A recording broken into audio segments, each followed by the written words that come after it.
If a man steals an ox or a sheep and kills it or sells it, he shall repay 5 oxen for an ox and 4 sheep for a sheep.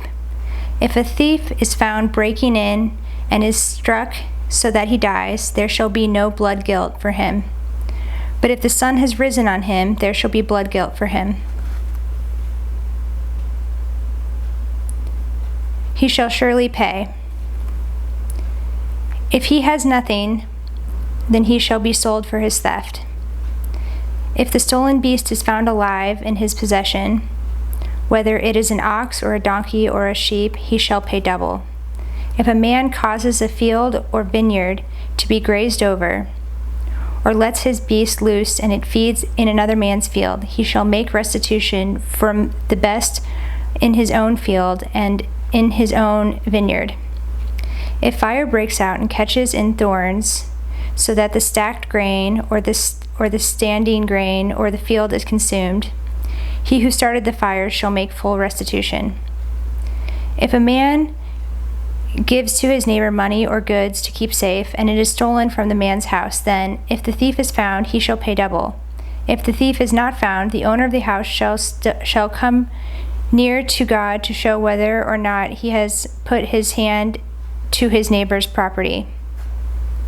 For every breach of trust, whether it is for an ox, for a donkey, for a sheep, for a cloak, or for any kind of lost thing, of which one says, "This is it," the case of both parties shall come before God. The one whom God condemns shall pay double to his neighbor. If a man gives to his neighbor a donkey, or an ox, or a sheep, or any beast to keep safe, and it dies or is injured or is driven away from anyone seeing it, the oath by the Lord shall be between them both, to see whether or not he has put his hand to his neighbor's property. The owner shall accept the oath, and he shall not make restitution. But if it is stolen from him, he shall make restitution to its owner. If it is torn by beasts, let him bring it as evidence. He shall not make restitution for what has been torn. If a man borrows anything of his neighbor, and it is injured or dies, the owner, not being with it, shall make full restitution. If the owner was with it, he shall not make full restitution, for if it was hired, it came for its hiring fee. Laws about social justice.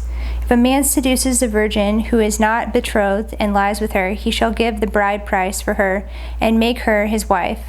If her father utterly refuses to give her to him, he shall pay money equal to the bride price for virgins. You shall not permit a sorceress to live. Whoever lies with an animal shall be put to death. Whoever sacrifices to any god other than the Lord alone shall be devoted to destruction. You shall not wrong a sojourner or oppress him, for you were sojourners in the land of Egypt. You shall not mistreat any widow or fatherless child. If you do mistreat them, and they cry out to me, I will surely hear their cry, and my wrath will burn, and I will kill you with the sword, and your wives shall become widows, and your children fatherless. If you lend money to any of my people with you who is poor, you shall not be like a moneylender to him, and you shall not exact interest from him. If ever you take your neighbor's cloak in pledge, you shall return it to him before the sun goes down. For that is his only covering, and it is his cloak for his body. In what else shall he sleep? If he cries to me, I will hear, for I am compassionate. You shall not revile God, nor curse a ruler of your people. You shall not delay to offer from the fullness of your harvest, and from the outflow of your presses. The firstborn of your sons you shall give to me. You shall do the same with your oxen and with your sheep. 7 days it shall be with its mother. On the 8th day you shall give it to me. You shall be consecrated to me. Therefore you shall not eat any flesh that is torn by beasts in the field. You shall throw it to the dogs. You shall not spread any false report. You shall not join hands with a wicked man to be a malicious witness. You shall not fall in with the many to do evil. nor shall you bear witness in a lawsuit, siding with the many so as to pervert justice, nor shall you be partial to a poor man in his lawsuit. If you meet your enemy's ox or his donkey going astray, you shall bring it back to him. If you see the donkey of one who hates you lying down under its burden, you shall refrain from leaving him with it. You shall rescue it with him. You shall not pervert justice due to your poor in his lawsuit. Keep far from a false charge, and do not kill the innocent and righteous, for I will not acquit the wicked. And you shall take no bribe, for a bribe blinds the clear-sighted and subverts the cause of those who are in the right. You shall not oppress a sojourner. You know the heart of a sojourner, for you were sojourners in the land of Egypt. Laws about the Sabbath and festivals. For 6 years you shall sow your land and gather in its yield, but the 7th year you shall let it rest and lie fallow, that the poor of your people may eat, and what they leave the beasts of the field they may eat. What they leave the beasts of the field may eat. You shall do likewise with your vineyard and with your olive orchard. 6 days you shall do your work, but on the 7th day you shall rest. That is your ox and your donkey, that your ox and your donkey may have rest, and the son of your servant woman and the alien may be refreshed. Pay attention to all that I have said to you, and make no mention of the names of other gods, nor let it be heard on your lips. 3 times in the year you shall keep a feast to me. You shall keep the feast of unleavened bread. As I commanded you, you shall eat unleavened bread for 7 days at the appointed time in the month of Abib, for in it you came out of Egypt. None shall appear before me empty-handed. You shall keep the feast of harvest, of the first fruits of your labor, of what you sow in the field. You shall keep the feast of ingathering, at the end of the year, when you gather in from the field of fruit of your labor. 3 times in the year shall all your males appear before the Lord God. You shall not offer the blood of my sacrifice with anything leavened, or let the fat of my feast remain until the morning. The best of the first fruits of your ground you shall bring into the house of the Lord your God. You shall not boil a young goat in its mother's milk. Conquest of Canaan promised. Behold, I send an angel before you to guard you on the way and to bring you to the place that I have prepared. Pay careful attention to him and obey his voice. Do not rebel against him, for he will not pardon your transgression, for my name is in him.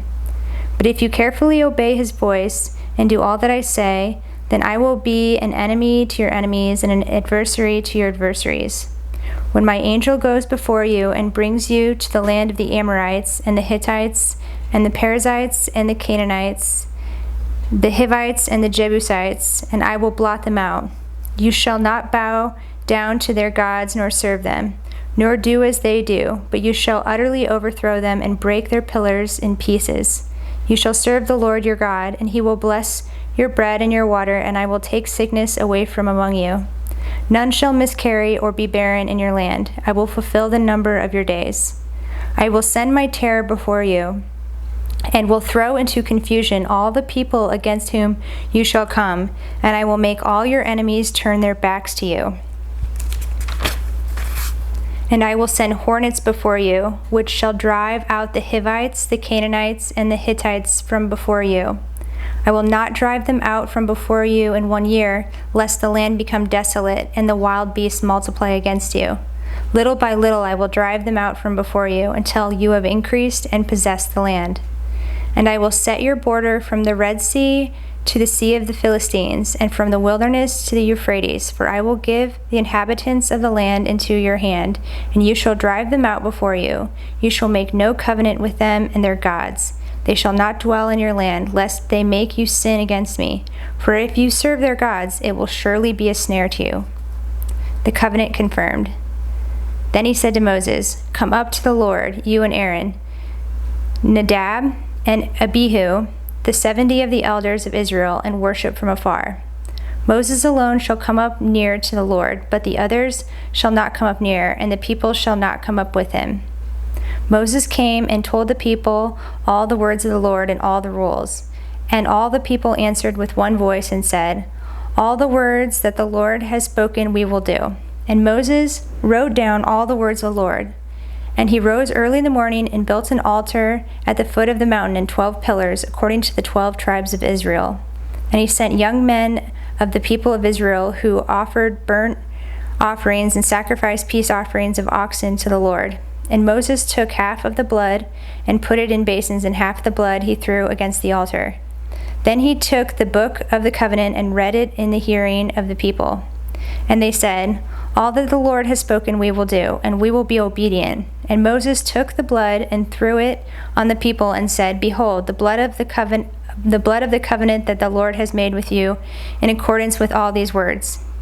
Then Moses and Aaron, Nadab and Abihu, and 70 of the elders of Israel went up, and they saw the God of Israel. There was under his feet, as it were a pavement of sapphire stone, like the very heaven for clearness. And he did not lay his hand on the chief men of the people of Israel. They beheld God and ate and drank. The Lord said to Moses, "Come up to me on the mountain and wait there, that I may give you the tablets of stone with the law and the commandment, which I have written for their instruction." So Moses rose with his assistant Joshua, and Moses went up into the mountain of God. And he said to the elders, "Wait here for us until we return to you. And behold, Aaron and Hur are with you. Whoever has a dispute, let him go to them." Then Moses went up to the mountain, and the cloud covered the mountain. The glory of the Lord dwelt on Mount Sinai, and the cloud covered it 6 days. And on the 7th day he called to Moses out of the midst of the cloud. Now the appearance of the glory of the Lord was like a devouring fire on the top of the mountain in the sight of the people of Israel. Moses entered the cloud and went up on the mountain. And Moses was on the mountain 40 days and 40 nights.